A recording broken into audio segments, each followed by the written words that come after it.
पुण्यसृतीयस्तु भगवत्कार्यसाधकः आपादमौलिपर्यन्तं गुरूणामाकृतिं स्मरेत् तेन विघ्नाः प्रणश्यन्ति सिद्ध्यन्ति च मनोरथाः. ಶ್ರೀಗುರುಭ್ಯೋ ನಮಃ. ನಿನ್ನೆ ಆಕಾಂಕ್ಷ ನೋಡಿದೀವಿ ಅಲ್ವಾ? ಅರ್ಥ ಆಗಿದಲ್ವಾ? ಅರ್ಥ ಆಗಿದೆ. ನೋಡಿ, ಲಕ್ಷಣ ಹೀಗಿದೆ. ವಾಕ್ಯದ ಲಕ್ಷಣ: ಆಕಾಂಕ್ಷ ಯೋಗ್ಯತಾ ಸನ್ನಿಧಿಮತಾಂ ಪದಾನಾಂ ಸಮೂಹ ವಾಕ್ಯಂ. ಹಾಗೆ ಅಂತ ನೋಡಿದೀವಿ. ಆಕಾಂಕ್ಷ ಯೋಗ್ಯತಾ ಸನ್ನಿಧಿ ಮೂರು ಇರಬೇಕು. ಅಂತ ಮೂರು ಇರತಕ್ಕ ಪದಗಳ ಸಮೂಹ, ಅದನ್ನ ವಾಕ್ಯ ಅಂತ ಕರಿತೀವಿ ಅಂತ ಒಟ್ಟ ಅರ್ಥ. ಆಕಾಂಕ್ಷ ಅಂದ್ರೆ ಏನು? ಯಾವುದು ಇದ್ದರೆ, ಯಾವ ಪದಗಳು ಇದ್ದರೆ ಆ ವಾಕ್ಯದ ಸಂಪೂರ್ಣ ಜ್ಞಾನ ಆಗ್ತದೋ ಅದನ್ನ ಆಕಾಂಕ್ಷ ಅಂತ ಕರಿತೀವಿ.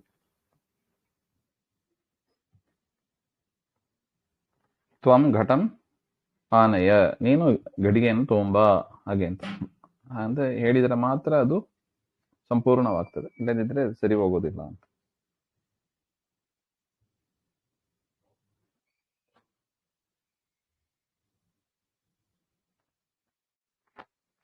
ಇನ್ನು ಯೋಗ್ಯತಾ ಹಾಗೆಂದ್ರೆ ಪ್ರತೀತ ಅನ್ವಯಸ್ಯ ಪ್ರಮಾಣ ವಿರೋಧ ಅಭಾವ ಯೋಗ್ಯತಾ ಹಾಗೆ ಅಂತ. ನಾವೇನು ತಿಳಿದಿರ್ತೀವಿ, ಸಂಬಂಧ, ಕಾರ್ಯಕಾರ್ಯಗಳ ಸಂಬಂಧ, ಕಾರ್ಯಕಾರಣಗಳ ಸಂಬಂಧ ಏನು ತಿಳಿದಿರ್ತೀವಿ, ಅದಕ್ಕೇನಿರಬಾರ್ದು? ಪ್ರಮಾಣಗಳ ವಿರೋಧ ಇರಬಾರ್ದು. ಪ್ರಮಾಣ ವಿರೋಧ ಇಲ್ಲದೆ ಇರುವುದನ್ನ ಯೋಗ್ಯತಾ ಅಂತ ಕರೀತಾರೆ. ಪ್ರಮಾಣ ವಿರೋಧ ಬಂದ್ರೆ ಅಯೋಗ್ಯತಾ ಅಂತ, ಯೋಗ್ಯತೆ ಇಲ್ಲ ಅಂತ. ಉದಾಹರಣೆಗೆ, ಯಥಾ ಜಲೇನ ಸಿಂಚತಿ ಇತ್ಯತ್ರ ಜಲಸೇಚನಯೋಃ ಕಾರ್ಯಕಾರಣ ಭಾವ ಸಂಸರ್ಗಸ್ಯ ಅಬಾಧಿತತ್ವಾತ್ ಸೇಚನಸ್ಯ ಜಲೇನ ಸಹ ಅನ್ವಯಃ ಯೋಗ್ಯತಾ ಹಾಗೆ ಅಂತ ಅರ್ಥ. ಅಂದ್ರೆ ಜಲೇನ ಸಿಂಚತಿ ಅಂದ್ರೆ ನೀರನ್ನ ಸಿಂಪಡಿಸ್ತಾ ಇದ್ದಾನೆ. ನೀರನ್ನ ಸಿಂಪಡಿಸ್ಬೋದು. ಮನೆ ಮುಂದೆ ರಂಗವಲ್ಲಿ ಹಾಕಬೇಕು, ನೀರನ್ನ ಸಿಂಪಡಿಸ್ತಾರೆ, ಆಮೇಲೆ ರಂಗವಲ್ಲಿ ಹಾಕ್ತಾರಲ್ವಾ, ಆತರ. ಅಲ್ಲಿ ಏನು ಸಂಬಂಧ ಇದೆ ನೋಡಿ? ಕಾರ್ಯಕಾರಣ ಭಾವ. ಯಾವುದರಿಂದ ಸಿಂಪಡಿಸ್ತಾರೆ? ನೀರಿನಿಂದ ಸಿಂಪಡಿಸೋದು ಅದೊಂದು ಕ್ರಿಯೆ, ಅದು ಕೆಲಸ. ಆ ರೀತಿಯಾಗಿ ಕಾರ್ಯಕಾರಣಗಳಿಗೆ ಏನಿದೆ? ಸಂಬಂಧ ಇದೆ. ನೀರಿನಿಂದ ಹೌದು ಸಿಂಪಡಿಸಬಹುದು, ಸರಿಗಿದೆ. ಅದು ಏನಾಗಿಲ್ಲ, ಅದು ಅಬಾಧಿತತ್ವಾತ್, ಯಾವುದರ ವಿರೋಧವೂ ಇಲ್ಲ ಅದಕ್ಕೆ. ಬೇರೆ ಪ್ರಮಾಣದ ವಿರೋಧ ಏನಾದ್ರು ಇದೆಯಾ? ಇಲ್ಲ. ಕಣ್ಣಾರೆ ಕಂಡಿದ್ದೀವಿ, ಮನೆಯಲ್ಲಿ ಮಾಡ್ತಾ ಇದ್ದಾರೆ, ಬೆಳಿಗ್ಗೆ ಎದ್ದು ಜಲಸೇಚನೆ ಮಾಡ್ತಾರೆ, ಕಂಡಿದ್ದೀವಿ. ಅದರಿಂದ ಸೇಚನಸ್ಯ, ಆ ಸೇಚನ ಕ್ರಿಯೆಗೆ ಜಲೇನ ಸಹ ಅನ್ವಯ ಯೋಗ್ಯತ, ಆ ಜಲದಿಂದ ಸಂಬಂಧವನ್ನು ಹೇಳೋದು ಯೋಗ್ಯವಾಗಿದೆ ಹಾಗೆ. ಅತಯೇವ ಹಾಗೇನೆ ಅಗ್ನಿನ ಸಿಂಚತಿ, ಅಗ್ನಿಯಿಂದ ಸಿಂಪಡಿಸ್ತಾ ಇದ್ದಾನೆ, ಕೂಡುತ್ತದಾ? ಆಗಲ್ಲ. ನ ವಾಕ್ಯಂ. ಯಾಕೆ? ಕಾರ್ಯಕಾರಣಗಳಿಗೆ ಸಂಬಂಧನೇ ಇರಲ್ಲ. ನೀರಿಂದ ಯಾರಾದ್ರು ಸಾರಿಸ್ತಾರ ಮನೆಯನ್ನ? ಅಗ್ನಿಯಿಂದ ಸಾರಿಸ್ತಾರ?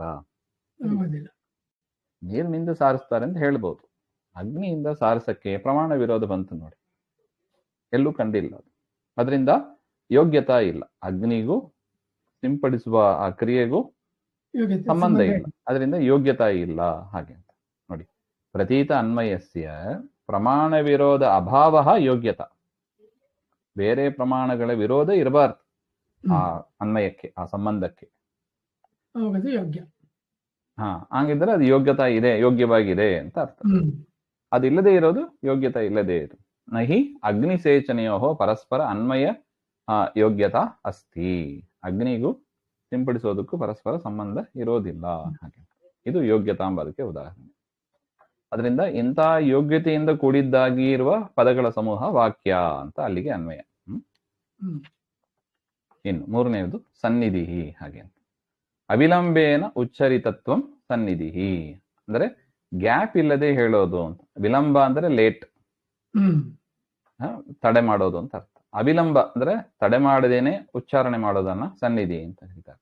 ಉದಾಹರಣೆಗೆ, ಯಥಾ ಅವ್ಯವಧಾನೇನ ಉಚ್ಚರಿತಾನಿ ಗಾಮಾನಯ ಇತ್ಯಾದಿ ಪದಾನಿ ಸನ್ನಿಧಿ ಅಸ್ತಿ. ಸನ್ನಿಧಿ ಮಂತಿ ಅಂತ ಅನ್ನೋದು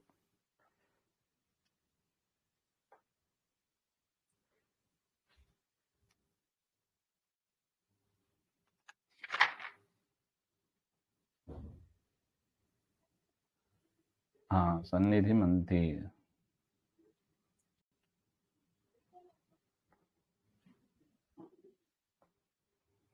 ಅದೇ ಸನ್ನಿಧಿ ಉಳ್ಳದ್ದಾಗಿದೆ ಅಂತ ಅರ್ಥ ಅಷ್ಟೇ. ಆ ಪದಗಳಿಗೆ ಒಂದು ಸನ್ನಿಧಿ ಇದೆ. ಅತಯೇವ ಪ್ರಹರೇ ಪ್ರಹರೇ ಅಸಹೋಚ್ಚರಿತಾನಿ, ಅಂದ್ರೆ ತಡೆ ಮಾಡಿ ಒಂದು ವಾಕ್ಯವನ್ನ ಹೇಳ್ತಾ ಗಾಮಾನಯ ಅಂತ ಹೇಳಿದರೆ ನ ವಾಕ್ಯಂ ಸನ್ನಿಧ್ಯಭಾವ, ಅದು ವಾಕ್ಯ ಆಗೋದಿಲ್ಲ. ಯಾಕೆ? ಸನ್ನಿಧಿ ಇಲ್ಲ. ಅಂದ್ರೆ ನೋಡಿ, ಗಾಮ್ ಆನೆಯ ನಾನು ಹೇಳ್ಬೇಕು ಅಷ್ಟು, ಗಾಮ್ ಅಂತ ಹೇಳ್ಬಿಟ್ಟು ಒಂದು 5 ನಿಮಿಷ ಬಿಟ್ಟು ಬಿಡೋದು. 5 ನಿಮಿಷ ಬಿಟ್ಟು ಆಮೇಲೆ ಆನಯ ಅಂತ ಹೇಳೋದು. ಆಗ ಕೇಳುವವರಿಗೆ ಅರ್ಥ ಆಗ್ತದ? ಅದು